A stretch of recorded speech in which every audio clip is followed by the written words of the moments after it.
I take pleasure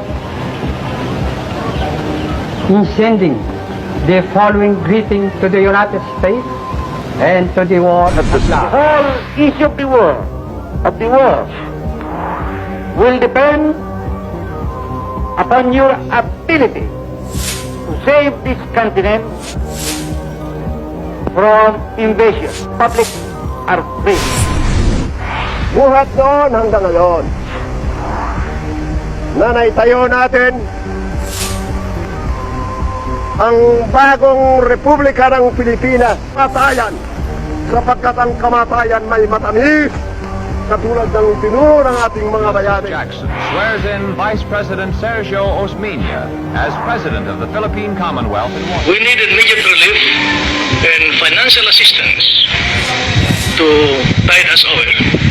Most of all, we need a close trade relationship with United States. The Filipinos are grateful and have a deep affection for America.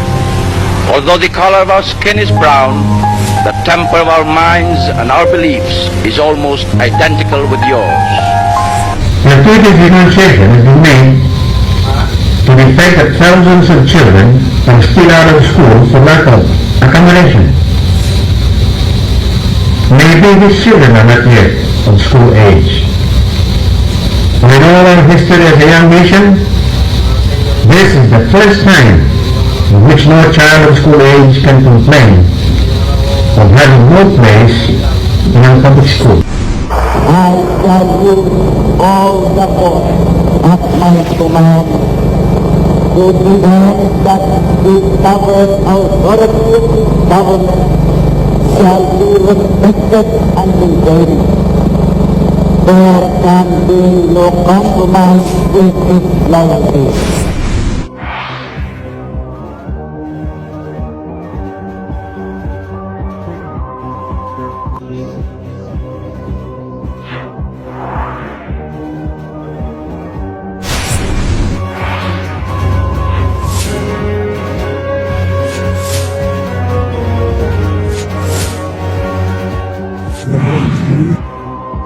Ferdinand E. Marcos ay taimtim na sumusumpa. Natutuparin ko ng buong katapatan at mabuting pag-iisip ang mga tungkulin ko bilang Pangulo ng Pilipinas. I, Corazon Cojuangco Aquino, do solemnly swear that I will faithfully and conscientiously fulfill my duties as President of the Philippines From a base of zero growth, we are today being hailed as the new Asian Tiger Cub and the hottest emerging market in the region. Just 4 years, we are today regarded as living proof that democracy is not incompatible with development. The democratic institutions can foster fertile conditions for progress which authoritarian systems can never match. Layo na ang kaya nating maabot. Kaya tayo susulong na ngayon. Let me start with a sincere apology to all those who expected or wished to see me fail. I'm sorry to disappoint them. An economy that grew more than 6% last year and that has continued to work in the teeth of the biggest oil price hikes in history, while generating 4 million jobs in the last 4 years. Mark improvements in tax collections, infrastructure, housing construction, shelter security for the urban poor and indigenous peoples, and rise productivity.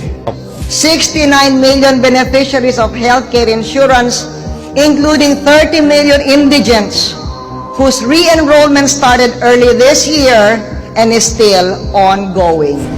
Gusto ba ninyong matanggal ang wangwang hindi lamang sa kalsada kundi sa kaisipang nagdulot ng baluktot na sistema na pagkatagal-tagal na nating pinagtiisan? Ako rin. Sa larangan po ng negosyo, sino ba ang nag-akalang 7 ulit nating malalampasan ang all-time high ng stock They market? have to stop because the alternative are either jail or hell. Short of expressly advocating a call to arms, there are those who say that we should stand up and stop those who fish in our economic zone. Of course, we will do in due time. Shut down establishments that continue to pollute and poison our waters. The drugs will not be crossed unless we continue to eliminate corruption. I have met the enemy face to face, and sadly, the enemy is we have been able to find a way to grow and to make stronger the relationships between our two countries, the People's Republic of China and the Republic of the Philippines. In many ways, the signing of the diplomatic agreement between the People's Republic and the Republic of the Philippines in 1975 was just a formalization or normalization of an informal relationship that has been shown to go back at least to the Tang Dynasty.